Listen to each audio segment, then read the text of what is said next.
Hello, everyone. Welcome back to Goodnight Stories. My name is Lyra, and I will be your guide into whatever book we decide to read tonight. From young readers to young adult novels, my hope is to give you a comfortable space to listen to a story. So, sit back, relax, grab a cup of tea. Tonight we jump back into E.B. White's Charlotte's Web.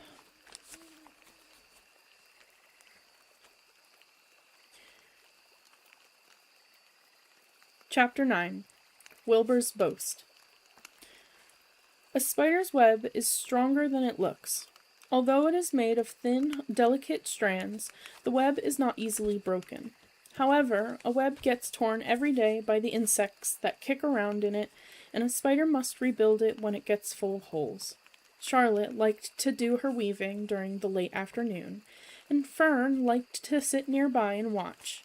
One afternoon, she heard a most interesting conversation and witnessed a strange event. You have awfully hairy legs, Charlotte," said Wilbur, as the spider busily worked at her task. "My legs are hairy for a good reason," replied Charlotte. "Furthermore, each leg of mine has 7 sections. The coxa, the trichanter, the femur, the patella, the tibia, the metatarsus, and the tarsus." Wilbur sat bolt upright. "You're kidding," he said. "No, I'm not either."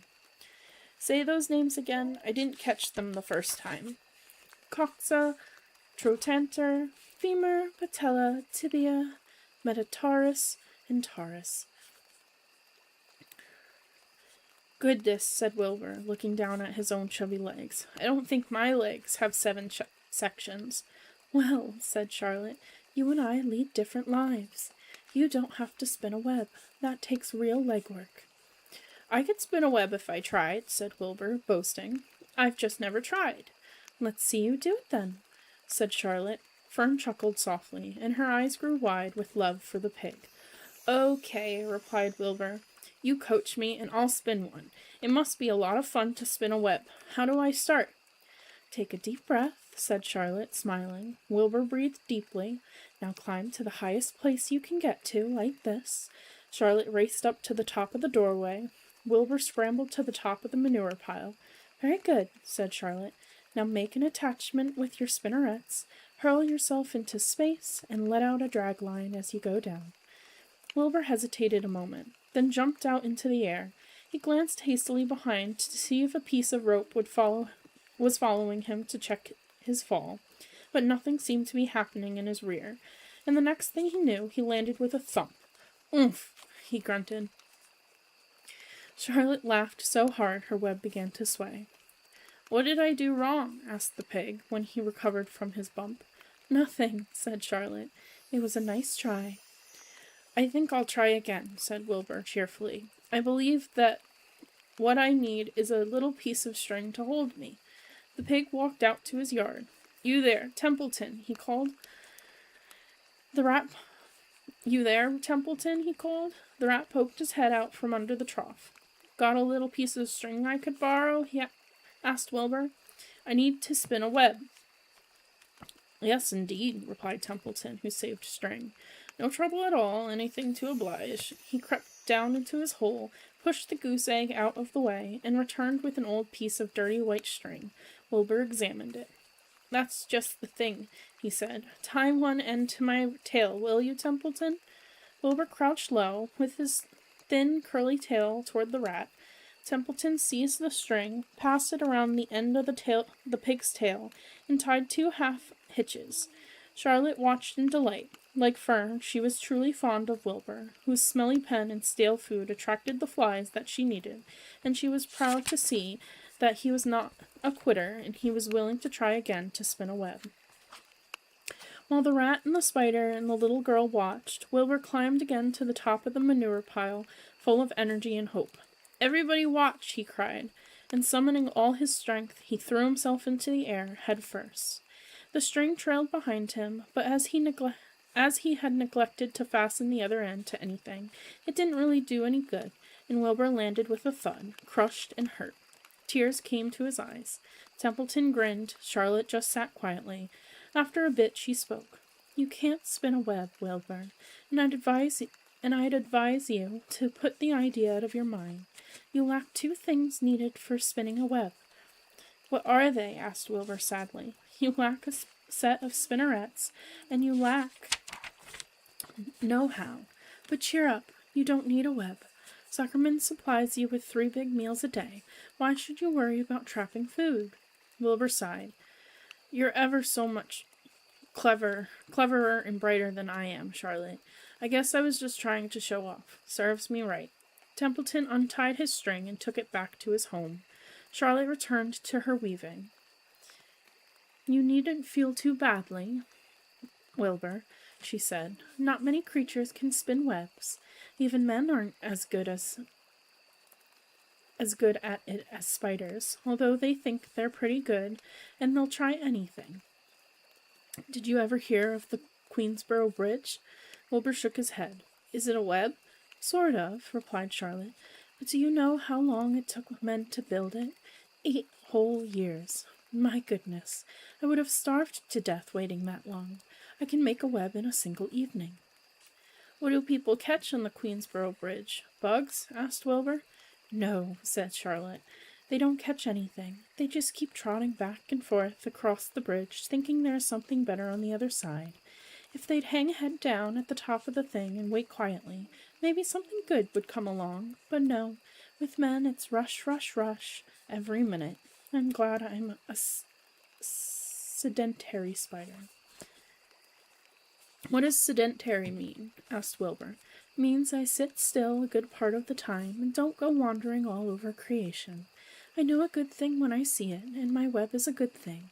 I stay put and wait for what comes. Gives me a chance to think. Well, I'm sort of sedentary myself, I guess, said the pig.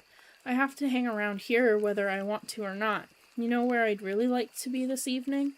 Where?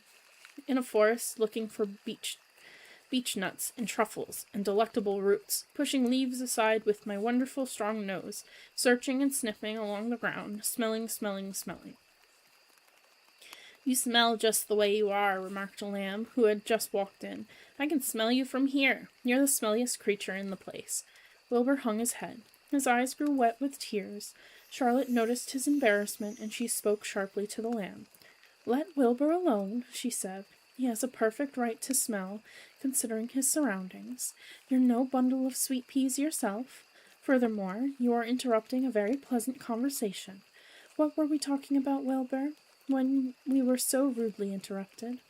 Oh, I don't remember, said Wilbur. It doesn't make any difference. Let's not talk any more for a while, Charlotte. I'm getting sleepy. You go ahead and finish fixing your web, and I'll just lie here and watch you. It's a lovely evening. Wilbur stretched out on his side.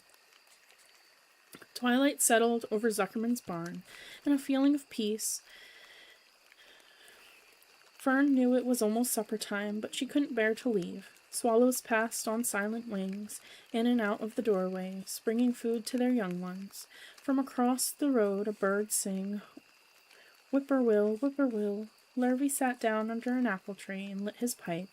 The animals sniffed the familiar smell of strong tobacco.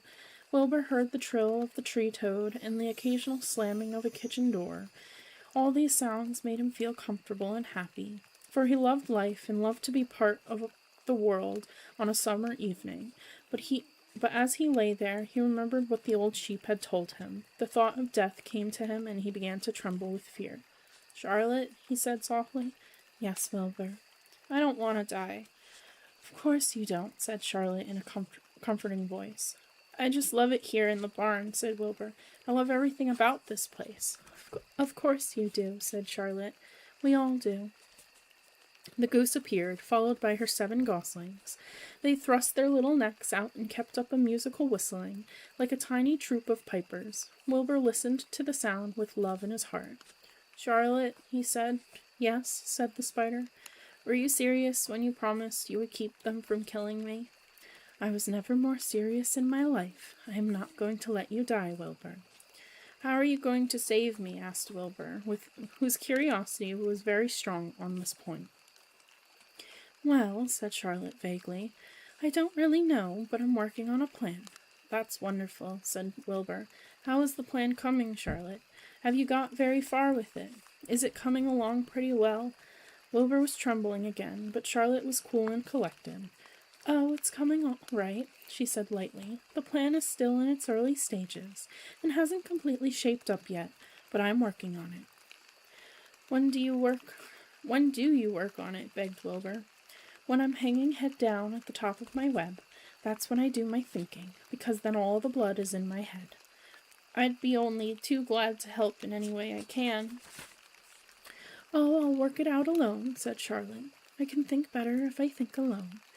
All right, said Wilbur, but don't fail to let me know if there's anything I can do to help, no matter how slight.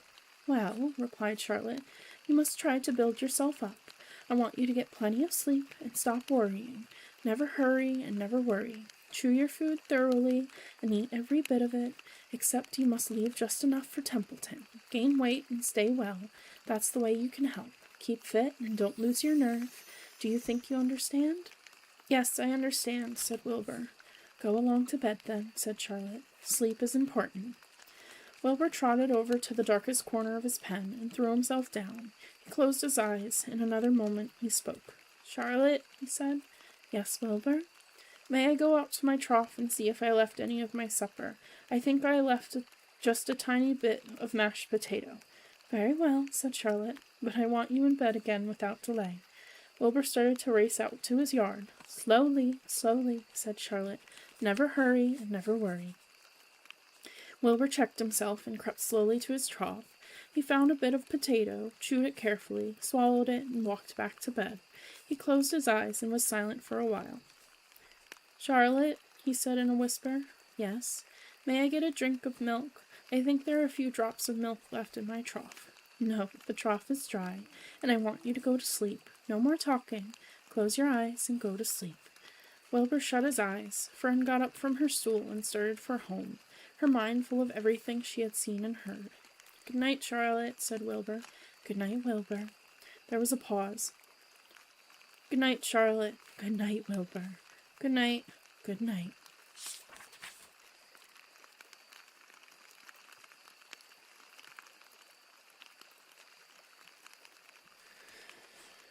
Chapter 10. An Explosion. Day after day, the spider waited, head down, for an idea to come to her. Hour by hour, she sat motionless, deep in thought. Having promised Wilbur that she would save his life, she was determined to keep her promise. Charlotte was naturally patient. She knew from experience that if she waited long enough, a fly would come to her web, and she felt sure that if she thought long enough about Wilbur's problem, an idea would come to her mind. Finally, one morning toward the middle of July, the idea came. Why, how perfectly simple, she said to herself.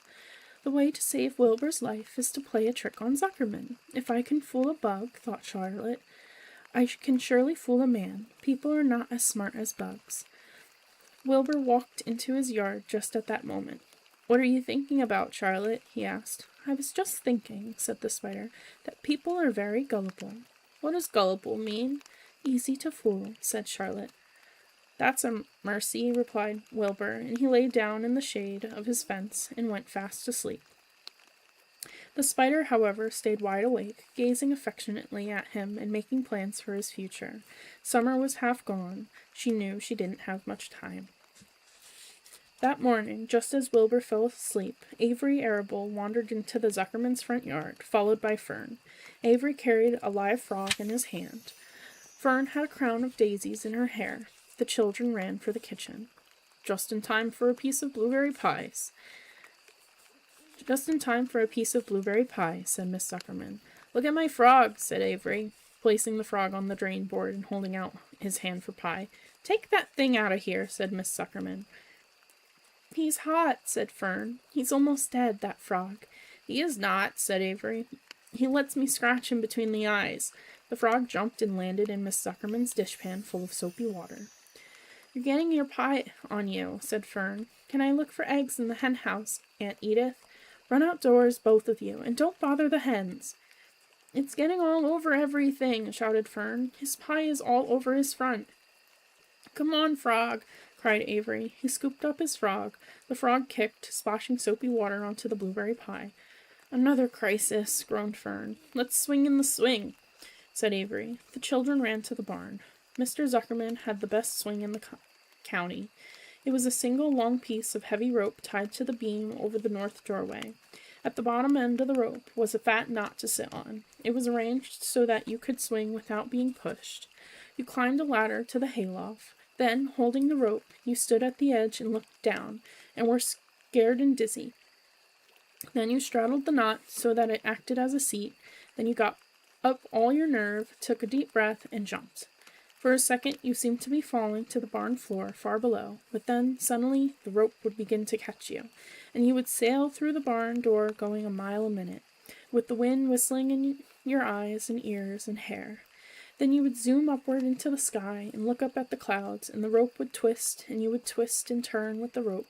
Then you would drop down, down, down, out of the sky and come sailing back into the barn, almost into the hayloft.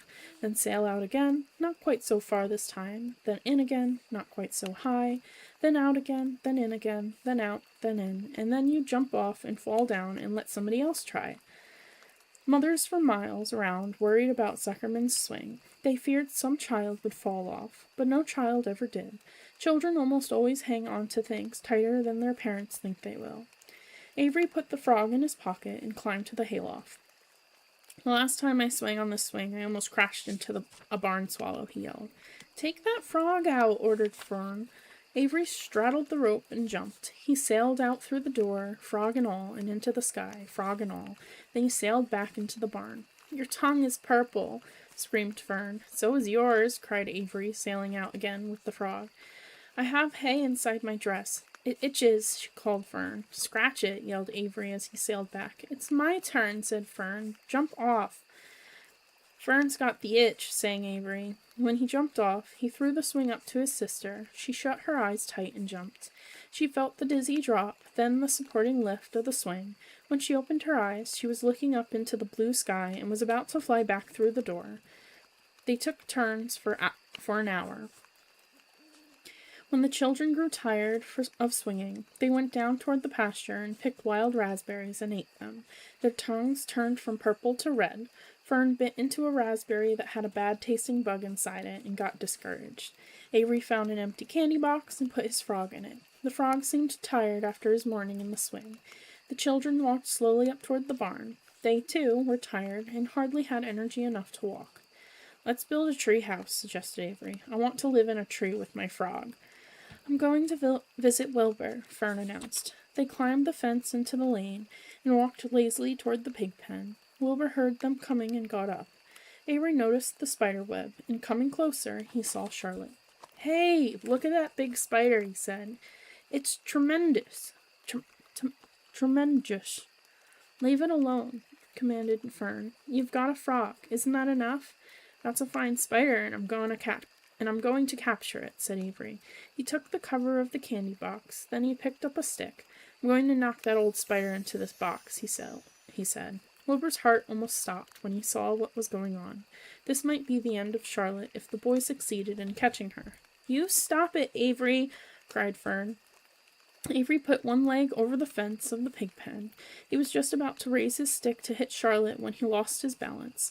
He swayed and toppled and landed on the edge of Wilbur's trough. The trough tipped up and then came down with a splat. The goose egg was right underneath. Then there was a dull explosion as the egg broke, and then a horrible smell. Fern screamed. Avery jumped to his feet. The air was filled with the terrible gases and smells from the rotten egg. Templeton, who had been resting in his home, scuttled away into the barn. Goodnight, screamed Avery. Goodnight. What a stink. Let's get out of here. Fern was crying. She held her nose and ran toward the house. Avery ran after her, holding his nose.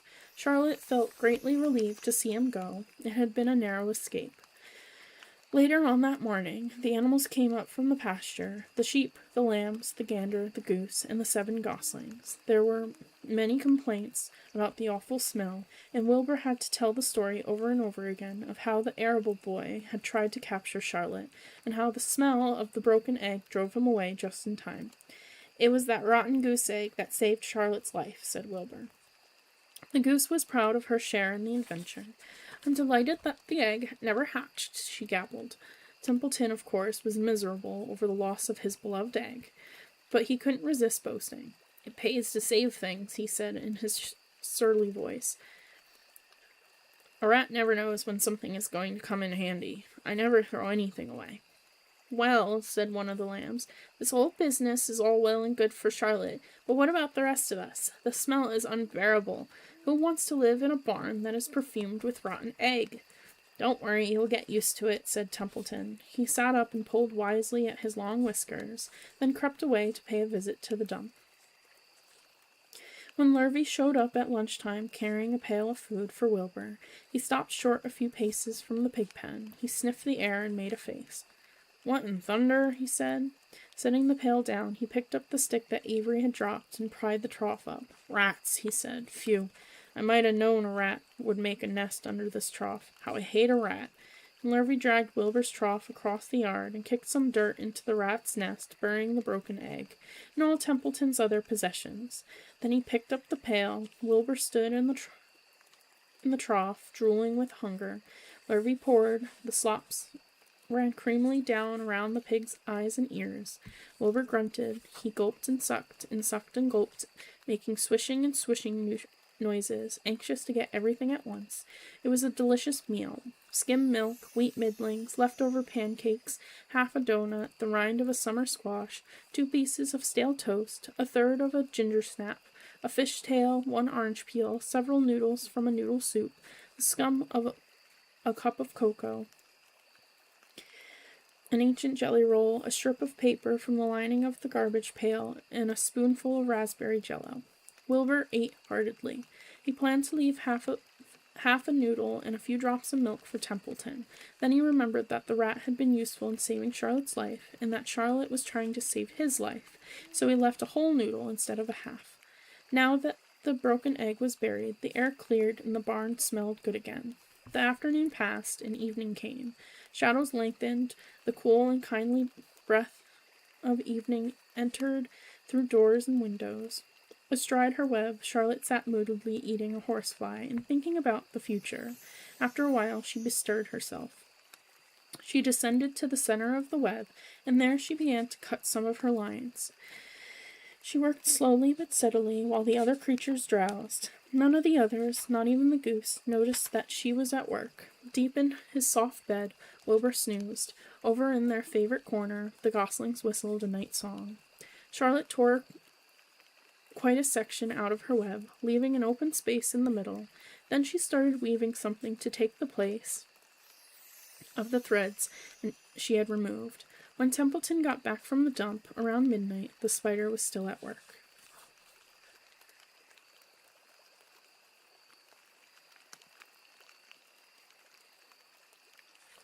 Chapter 11. The Miracle.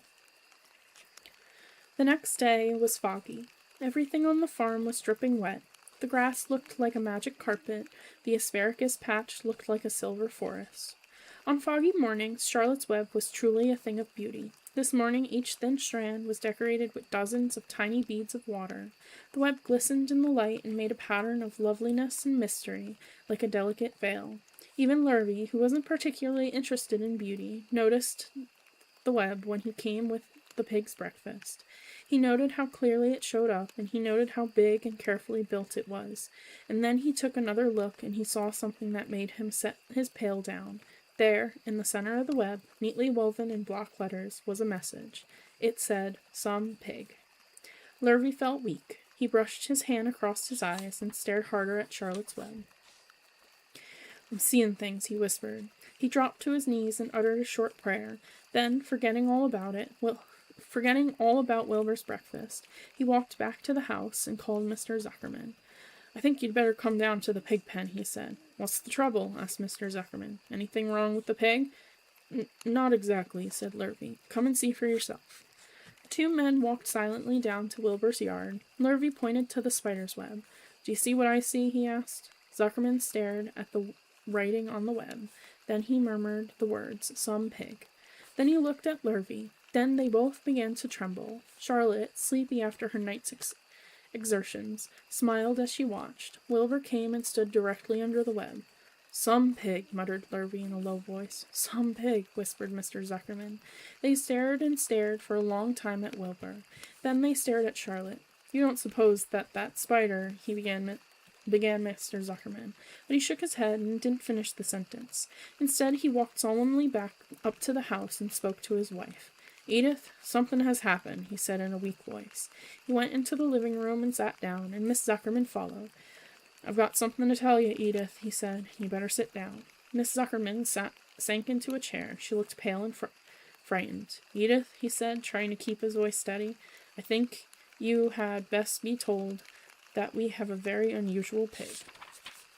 A look of complete bewilderment came over Miss Zuckerman's face. "Homer Zuckerman, what in the world are you talking about?" she said. "This is a very serious thing, Edith," he replied. "Our pig is completely out of the ordinary."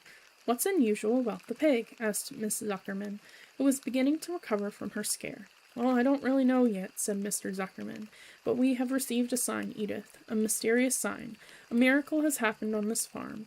There is a large spider's web in the doorway of the barn cellar right over the pig pen, and when Lurvy went to feed the pig this morning, he noticed the web because it was foggy, and you know how a spider's web looks very distinct in a fog, and right spang in the middle of the web there were the words, 'Some pig.'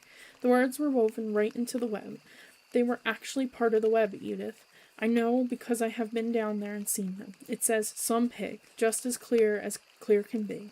There can be no mistake about it. A miracle has happened, and a sign has occurred here on earth, right on our farm, and we have no ordinary pig."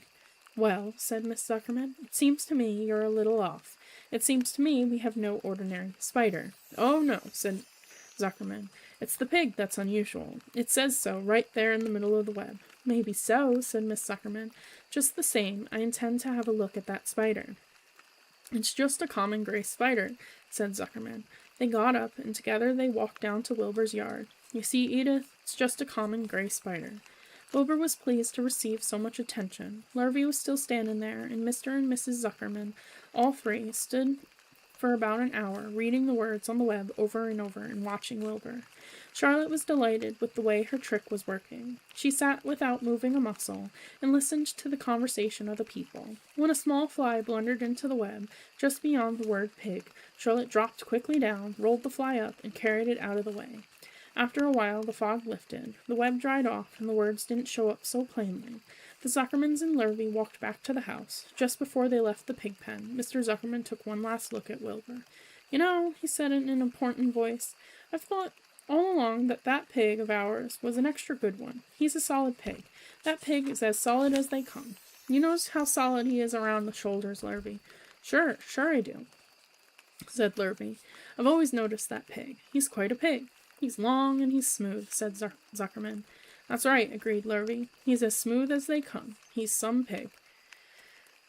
When Mr. Zuckerman got back to the house, he took off his work clothes and put on his best suit. Then he got into his car and drove to the minister's house. He stayed for an hour and explained to the minister that a miracle had happened on the farm.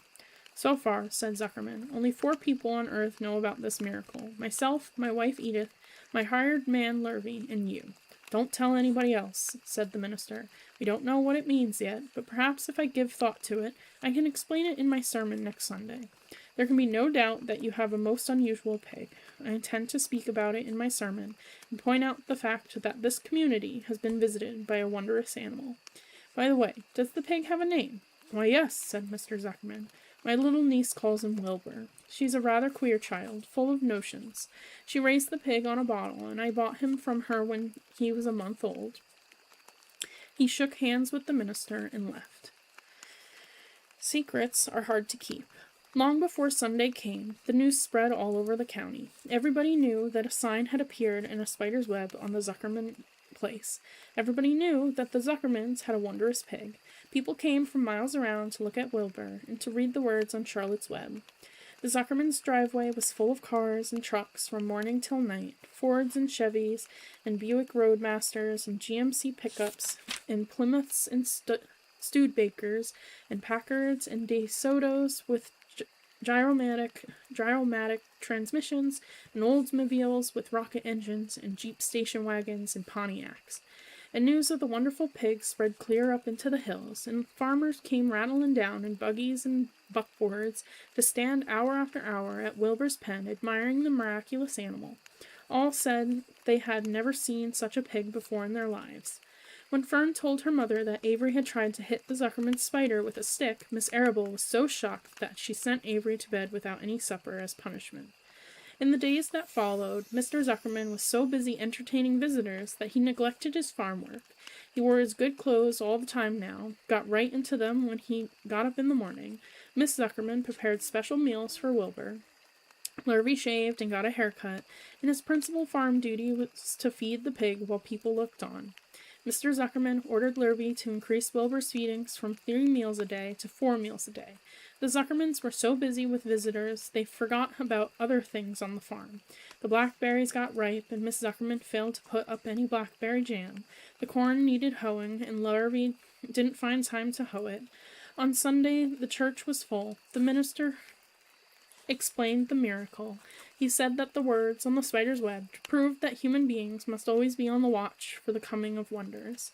All in all, the Zuckerman's pig pen was the center of attraction. Fern was happy, for she felt that Charlotte's trick was working and that Wilbur's life would be saved. But she found that the barn was not nearly as pleasant. Too many people. She liked it better when she could be all alone with her friends, the animals.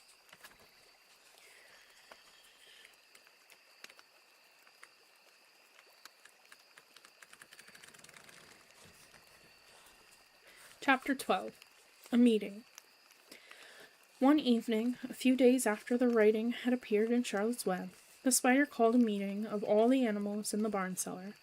I shall begin by calling up the roll. Wilbur? Here, said the pig. Gander? Here, here, here, said the gander. You sound like 3 ganders, muttered Charlotte. Why can't you just say here? Why do you have to repeat everything? It's my idiosyncrasy, replied the gander. Goose, said Charlotte. Here, here, here, said the goose. Charlotte glared at her. Goslings, 1 through 7. Beep, beep, beep, beep, beep, beep, beep, beep, beep, beep, said the goslings. This is getting to be quite a meeting, said Charlotte. Anybody would think we had 3 ganders, 3 geese, and 21 goslings. Sheep? Here, answered the sheep altogether. Lambs? Here, answered the lambs altogether. Templeton? No answer. Templeton? No answer.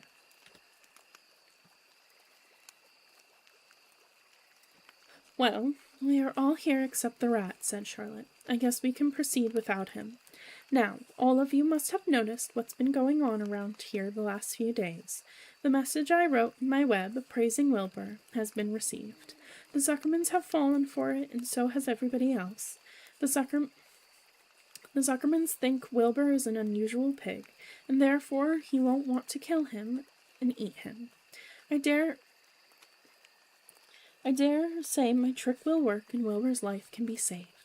Hooray! Cried everybody. Thank you very much, said Charlotte. Now I called this meeting in order to get suggestions. I need new ideas for the web. People are already getting sick of reading the words some pig. If anybody can think of another message or remark, I'll be glad to weave it into the web. Any suggestions for a new slogan? How about Pig Supreme? Asked one of the lambs. No good, said Charlotte. It sounds like a rich dessert. How about Terrific, terrific, terrific? Asked the goose. Cut that down to 1 terrific, and it will do very nicely, said Charlotte. I think terrific might impress Zuckerman. But Charlotte, said Wilbur, I'm not terrific. That doesn't make a particle of difference, replied Charlotte. Not a particle. People believe almost anything they see in print. Does anybody here know how to spell terrific?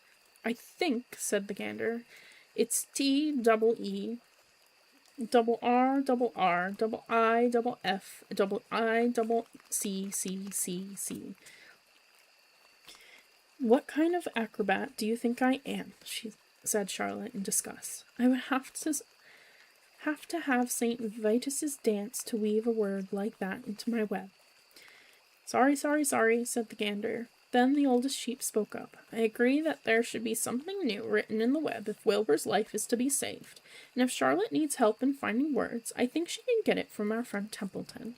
The rat visits the dump regularly and has access to old magazines. He can tear out bits of advertisements and bring them up here to the barn cellar so that Charlotte can have something to copy. Good idea, said Charlotte. But I'm not sure Templeton will be willing to help. You know how he is, always looking out for himself, never thinking of the other fellow. I bet I can get him to help, said the old sheep. I'll appeal to his baser instincts, of which he has plenty. Here he comes now. Everybody keep quiet while I put the matter up to him. The rat entered the barn the way he always did, creeping along close to the wall. What's up? He asked, seeing the animals assembled. We're holding a directors' meeting, replied the old sheep. Well, break it up, said Templeton. Meetings bore me. And the rat began to climb a rope that hung against the wall. Look, said the old sheep. Next time you go to the dump, Templeton, bring back a clipping from a magazine. Charlotte needs new ideas so she can write messages in her web and save Wilbur's life. Let him die, said the rat. I should worry. You'll worry all right when the next winter comes, said the sheep. You'll worry all right on a zero morning next January when Wilbur is dead and nobody comes down here with a nice pail of warm slops to pour into that trough. Wilbur's leftover food is your chief source of supply, Templeton. You know that. Wilbur's food is your food, therefore Wilbur's destiny is your destiny. And you are closely linked. If Wilbur is killed and his trough stands empty day after day, you'll grow so thin we can look right through your stomach and see objects on the other side. Templeton's whiskers quivered. Maybe you're right, he said gruffly. I'm making a trip to the dump tomorrow afternoon. I'll bring back a magazine clipping if I can find one. Thank you, said Charlotte. The meeting is now adjourned. I have a busy evening ahead of me. I've got to tear my web apart and write terrific. Wilbur blushed. But I'm not terrific, Charlotte. I'm just about average for a pig. You're terrific as far as I'm concerned, replied Charlotte sweetly. And that's what counts. You're my best friend, and I think you're sensational. Now stop arguing and go get some sleep.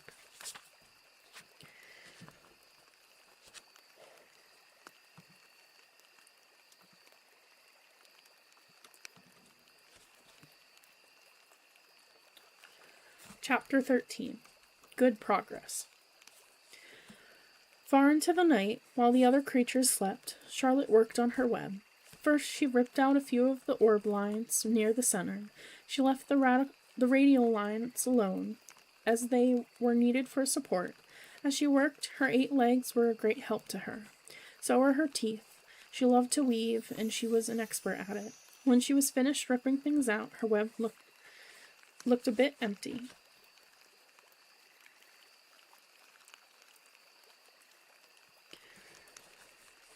A spider can produce several kinds of thread. She uses a dry, tough thread for foundation lines, and she uses a sticky thread for snare lines, the ones that catch and hold insects. Charlotte decided to use her dry thread for writing the new message. If I write the word terrific with sticky thread, she thought, every bug that comes along will get stuck in it and spoil the effect. Now let's see. The first letter is T. Charlotte climbed to a point at the top of the left-hand side of the web. Swinging her spinnerets into position, she attached her thread and then dropped down. As she dropped, her spinning tubes went into action, and she let out thread. At the bottom, she attached the thread. This formed the upright part of the letter T. Charlotte was not satisfied, however. She climbed up and made another attachment right next to the first. Then she carried the line down, so that she had a double line instead of a single line. It will show up better if I make the whole thing with double lines. She climbed back up, moved about an inch or two to the left, touched her spinnerets to the web, and then carried the line across to the right, forming the top of the T. She repeated this, making it double. Her 8 legs were very busy helping. Now for the E. Charlotte got so interested in her work, she began to talk to herself, as though to cheer herself on. If you had been sitting quietly in the barn cellar that evening, you would have heard something like this. Now for the R, up we go, attach, descend, pay out line, whoa, attach, good, up you go, repeat, attach, descend, pay out line, whoa, girl, steady now. Attach, climb, attach, over to the right, pay out line, attach, now right and down, and swing that loop, and around, now to the left, attach, climb, repeat. Okay, easy, keep those lines together. Now then, out and down for the leg of that R, pay out line, whoa, attach, just ascend, repeat, good girl. And so, talking to herself, the spider worked at her difficult task. When it was completed, she felt hungry. She ate a small bug that she had been saving. Then she slept. The next morning, Wilbur rose and stood beneath the web. He breathed the morning air into his lungs. Drops of dew, catching the sun, made the web stand out clearly. When Lurvy arrived with breakfast, there was the handsome pig, and over him, woven neatly in block letters, was the word terrific. Another miracle. Lurvy rushed and called Mr. Zuckerman. Mr. Zuckerman rushed and called Miss Zuckerman. Miss Zuckerman ran to the phone and called the Arables. The Arables climbed into their truck and hurried over. Everyone stood at the pig pen and stared at the web and read the word over and over, while Wilbur, who really felt terrific, stood quietly swelling out his chest and swinging his snout from side to side. Terrific, breathed Zuckerman in joyful admiration. Edith, you better phone the reporter on the Weekly Chronicle and tell him what has happened. He will want to know about this. He may want to bring a photographer. There isn't a pig in the whole state that is as terrific as our pig. The news spread. People who had journeyed to see Wilbur when he was some pig came back again to see him now that he was terrific. That afternoon, when Mr. Zuckerman went to milk the cows and clean up the tie-ups, he was still thinking about what a wondrous pig he owned. Lurvy, he called, there is to be no more cow manure thrown down into that pig pen. I have a terrific pig. I want that pig to have clean, bright straw every day for his bedding. Understood? Yes, sir, said Lurvy. Furthermore, said Mr. Zuckerman, I want you to start building a crate for Wilbur. I have decided to take the pig to the county fair on September 6th. Make that crate large and paint it green with gold letters. What will the letters say? Asked Lurvy. They should say Zuckerman's famous pig. Lurvy picked up a pitchfork and walked away to get some clean straw. Having such an important pig was going to mean plenty of extra work. He could see that. Below the apple orchard, at the end of the path, was the dump, where Mr. Zuckerman threw all sorts of trash and stuff that nobody wanted any more. Here, in a small clearing hidden by young adlers and wild raspberry bushes, was an astonishing pile of old bottles and empty tin cans and dirty rags and bits of metal and broken bottles and broken hinges and broken springs and dead batteries and last month's magazines and old discarded dish mops and tattered overalls and rusty spikes and leaky pails and forgotten stoppers and useless junk of all kinds, including a wrong-sized crank for a broken ice cream freezer. Templeton knew the dump and liked it. There were good hiding places there, excellent cover for a rat, and there was usually a tin can with food still clinging to the inside. Templeton was down there now, rummaging around. When he returned to the barn, he carried in his mouth an advertisement he had torn from a crumpled magazine. How's this? He asked, showing the ad to Charlotte. It says crunchy. Crunchy would be a good word to write. It says crunchy. Crunchy would be a good word to write in your web. Just the wrong idea, replied Charlotte. Couldn't be worse. We don't want Zuckerman to think Wilbur's crunchy. He might start thinking about crisp, crunchy bacon and tasty ham. That would put ideas into his head. We must advertise Wilbur's noble qualities, not his tastiness. Go get another word, please, Templeton. The rat looked disgusted, but he sneaked away to the dump and was back in a while with a strip of cotton cloth. How's this? He asked. It's a label off an old shirt. Charlotte examined the label. It said, pre-shrunk. I'm sorry, Templeton, she said, but pre-shrunk is out of the question. We want Zuckerman to think Wilbur is nicely filled out, not all shrunk up. I'll have to ask you to try again. What do you think I am, a messenger boy? Grumbled the rat. I'm not going to spend all my time chasing down to the dump after advertising material. Just once more, please, said Charlotte. I'll tell you what I'll do, said Templeton. I know where there's a package of soap flakes in the woodshed. It has writing on it. I'll bring you a piece of the package. He climbed the rope that hung on the wall and disappeared through a hole in the ceiling. When he came back, he had a strip of blue and white cardboard in his teeth. There, he said triumphantly. How's that? Charlotte read the words, with new, radiant action.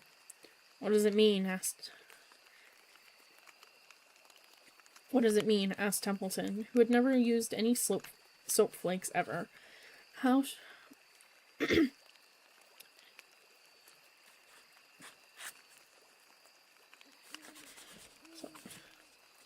There, he said triumphantly. How's that? Charlotte read the words, with new, radiant action. What does it mean? asked Charlotte, who had never used any soap flakes in her life. How should I know? said Templeton. You asked for words, and I brought them. I suppose the next thing you want me to fetch is a dictionary. Together they studied the soap ad. With new, radiant action, repeated Charlotte slowly. Wilbur, she called. Wilbur, who was asleep in the straw, jumped up. Run around, commanded Charlotte. I want to see you in action, to see if you are radiant. Wilbur raced to the end of his yard. Now back again, faster, said Charlotte. Wilbur galloped back. His skin shone. His tail had a fine, tight curl in it. Jump into the air, cried Charlotte. Wilbur jumped as high as he could. Keep your knees straight and touch the ground with your ears, called Charlotte. Wilbur obeyed. Do a back flip with a half twist in it, cried Charlotte. Wilbur went over backwards, writhing and twisting as he went. Okay, Wilbur, said Charlotte. You can go back to sleep. Okay, Templeton, the soap ad will do, I guess. I'm not sure Wilbur's action is exactly radiant, but it's interesting. Actually, said Wilbur, I feel radiant. Do you? said Charlotte, looking at him with affection. Well, you're a good little pig, and radiant you shall be. I'm in this thing pretty deep now. I might as well go the limit. Tired from his romp, Wilbur lay down in the clean straw. He closed his eyes. The straw seemed scratchy, not as comfortable as the cow manure, which was always delightfully soft to lie in. So he pushed the straw to one side and stretched out in the manure. Wilbur sighed. It had been a busy day, his first day of being terrific. Dozens of people had visited his yard during the afternoon, and he had had to stand and pose looking as terrific as he could. Now he was tired. Fern had arrived and seated herself quietly on her stool in the corner. Tell me a story, Charlotte, said Wilbur, as he lay waiting for sleep to come. Tell me a story. So Charlotte, although she, too, was tired, did what Wilbur wanted. Once upon a time, she began, I had a beautiful cousin who managed to build her web across a small stream. One day, a tiny fish leapt into the air and got tangled in the web. My cousin was very much surprised, of course. The fish was thrashing wildly. My cousin hardly dared tackle it, but she did. She swooped down and threw great masses of wrapping material around the fish and fought bravely to capture it. Did she succeed? asked Wilbur. It was a never-to-be-forgotten battle, said Charlotte. There was the fish, caught only by one fin, and its tail wildly thrashing and shining in the sun. There was the web, sagging dangerously under the weight of the fish. How much did the fish weigh? asked Wilbur eagerly. I don't know, said Charlotte. There was my cousin, slipping in, dodging out, beaten mercilessly over the head by the wildly thrashing fish, dancing in, dancing out, throwing her threads and fighting hard. First she threw a left around the tail. The fish lashed back, then a left to the tail and a right to the midsection. The fish lashed back. Then she dodged to one side and threw a right and another right to the fin. Then a hard left to the head, while the web swayed and stretched. Then what happened? asked Wilbur. Nothing, said Charlotte. The fish lost the fight. My cousin wrapped it up so tight it couldn't budge. Then what happened? asked Wilbur. Nothing, said Charlotte. My cousin kept the fish for a while, and then, when she got good and ready, she ate it. Tell me another story, begged Wilbur. So Charlotte told him about another cousin of hers who was an aeronaut. What's an aeronaut? asked Wilbur. A balloonist, said Charlotte. My cousin used to stand on her head and let out enough thread to form a balloon.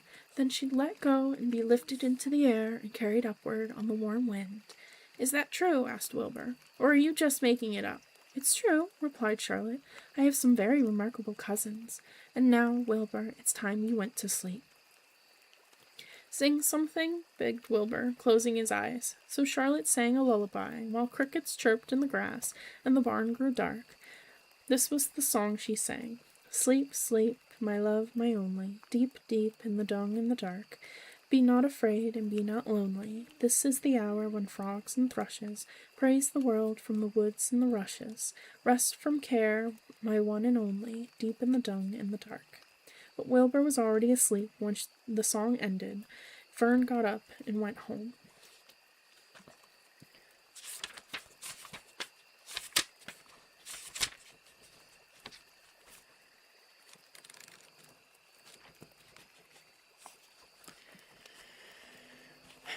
Chapter 14.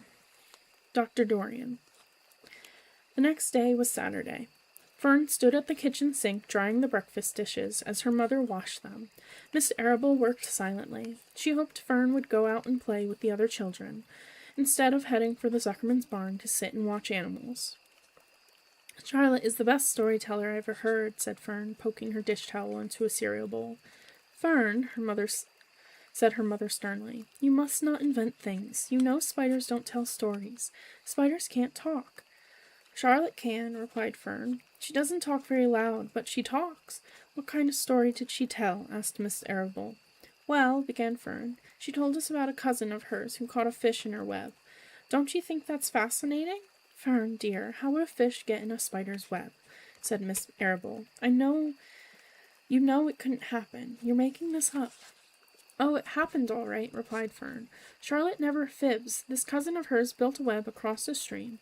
One day she was hanging around the web, and a tiny fish leapt into the air and got tangled in the web. The fish was caught by one fin. Mother, its tail was wildly thrashing and shining in the sun. Can't you just see the web sagging dangerously under the weight of the fish? Charlotte's cousin kept slipping in and dodging out, and she was beaten mercilessly over the head by the wildly thrashing fish. Dancing in, dancing out, throwing. Fern, snapped her mother. Stop it. Stop inventing these wild tales. I'm not inventing, said Fern. I'm just telling you the facts. What finally happened? Asked her mother, whose curiosity began to get the better of her. Charlotte's cousin won. She wrapped the fish up. Then she ate him when she got good and ready. Spiders have to eat the same as the rest of us. Yes, I suppose they do, said Miss Arable vaguely. Charlotte has another cousin who is a balloonist. She stands on her head, lets out a lot of line, and is carried aloft on the wind. Mother, wouldn't you simply love to do that? Yes, I would, come up to think of it, replied Miss Arable. But Fern, darling, I wish you would play outdoors today instead of going to Uncle Homer's barn. Find some of your playmates and do something nice outdoors. You're spending too much time in that barn. It isn't good for you to be alone so much. Alone, said Fern. Alone? My best friends are in the barn cellar. It is a very sociable place, not at all lonely. Fern disappeared after a while, walking down the road toward Zuckerman's. Her mother dusted the sitting room. As she worked, she kept thinking about Fern. It didn't seem natural for the little girl to be so interested in animals. Finally, Miss Arable made up her mind. She would pay a call on old Dr. Dorian and ask his advice. She got in the car and drove to his office in the village. Dr. Dorian had a thick beard. He was glad to see Miss Arable and gave her a comfortable chair. It's about Fern, she explained. Fern spends entirely too much time in the Zuckerman's barn. It doesn't seem normal. She sits on a milk stool in a corner of the barn cellar, near the pig pen, and watches animals, hour after hour. She just sits and listens. Dr. Dorian leaned back and closed his eyes. How enchanting, he said. It must be real nice and quiet down there. Homer has some sheep, hasn't he? Yes, said Miss Arable, but it all started with that pig we let Fern raise on a bottle. She calls him Wilbur. Homer bought the pig, and ever since it left our place, Fern has been going to her uncle's to be near it. I've been hearing things about that pig, said Dr. Dorian, opening his eyes. They say he's quite a pig. Have you heard about the words that appear in the spider's web? Asked Miss Arable nervously. Yes, replied the doctor. Well, do you understand it? Asked Miss Arable. Understand what? Do you understand how there can be any writing in a spider's web? Oh, no, said Dr. Dorian. I don't understand it. But for that matter, I don't understand how a spider learned to spin a web in the first place. When the words appeared, everyone said they were a miracle. But nobody pointed out that the web itself is a miracle. What's miraculous about a spider's web? Said Miss Arable. I don't see why you say a web is a miracle. It's just a web. Ever try to spin one? Asked Dr. Dorian. Miss Arable shifted uneasily in her chair. No, she replied. But I can crochet a doily, and I can knit a sock. Sure, said the doctor, but somebody taught you, didn't they? My mother taught me. Well, who taught a spider? A young spider knows how to spin a web without any instructions from anybody. Don't you regard that as a miracle? I suppose so, said Miss Arable. I never looked at it that way before. Still, I don't understand how those words got into the web. I don't understand it, and I don't like what I can't understand. None of us do, said Dr. Dorian, sighing. I'm a doctor. Doctors are supposed to understand everything. But I don't understand everything, and I don't intend to let it worry me. Miss Arable fidgeted. Fern says the animals talk to each other. Dr. Dorian, do you believe animals talk? I never heard one say anything, he replied, but that proves nothing. It is quite possible that an animal has spoken civilly to me, and that I didn't catch the remark because I wasn't paying attention. Children pay better attention than grown-ups. If Fern says that the animals in Zuckerman's barn talk, I'm quite ready to believe her. Perhaps if people talked less, animals would talk more. People are incessant talkers. I can give you my word on that. Well, I feel better about Fern, said Miss Arable. You don't think I need to worry about her? Does she look well? Asked the doctor. Oh, yes. Appetite good? Oh, yes. She's always hungry. Sleep well at night? Oh, yes. Then don't worry, said the doctor. Do you think she'll ever start thinking about something besides pigs and sheep and geese and spiders? How old is Fern? She's 8. Well, said Dr. Dorian, I think she will always love animals, but I doubt that she spends her entire life in Homer Zuckerman's barn cellar. How about boys? Does she know any boys? She knows Henry Fussy, said Miss Arable brightly. Dr. Dorian closed his eyes again and went into deep thought. Henry Fussy, he mumbled. Remarkable. Well, I don't think you have anything to worry about. Let Fern associate with her friends in the barn if she wants to. I would say, offhand, that spiders and pigs were fully as interesting as Henry Fussy, yet I predict that the day will come when even Henry will drop some chance remark that catches Fern's attention. It's amazing how children change from year to year. How's Avery? He asked, opening his eyes wide. Oh, Avery, chuckled Miss Arable. Avery is always fine, of course. He gets into poison ivy, gets stung by wasps, and bees, and brings frogs and snakes home, and breaks everything he lays his hands on. He's fine. Good, said the doctor. Miss Arable said goodbye, and thanked Dr. Dorian very much for his advice. She felt greatly relieved.